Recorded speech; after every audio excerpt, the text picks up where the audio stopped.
നിങ്ങൾ കണ്ടിരുന്നു recent Paris ഒളിമ്പിക്സില് അതെ ഡ്രാഗ് ക്വീൻസ് ചെയ്തത് ലാസ്റ്റ് സപ്പറിനെ പറ്റിയിട്ട് മോക്ക് ചെയ്തിട്ട് ക്രിസ്ത്യാനിറ്റിനെ മൊത്തം മോക്ക് ചെയ്തിട്ട്. ഇപ്പോൾ റീസെന്റ് നോക്കുകയാണെന്ന് വെച്ചാൽ ക്രിസ്ത്യാനിറ്റിനെ മോക്ക് ചെയ്യുന്നത് ധാരാളമായിട്ട് സംഭവിക്കുന്നുണ്ട്. മൂവീസിലൂടെ ആയാലും ഗെയിംസ്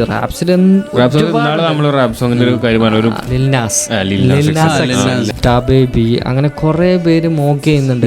പക്ഷെ അതൊക്കെ എനിക്ക് കാണുമ്പോൾ ഞാനൊരു മുസ്ലിമാണ്, എനിക്കത് ഹിന്ദുസിനെ ചെയ്താലും ക്രിസ്ത്യൻസിനെ ചെയ്താലും എനിക്കത് സങ്കടമുള്ള കാര്യമാണ്. ഞാൻ അറിയുന്ന കുറെ വിശ്വാസികളുണ്ട്, അപ്പൊ അവർക്കൊക്കെ ഇത് കാണുമ്പോൾ സങ്കടമല്ല.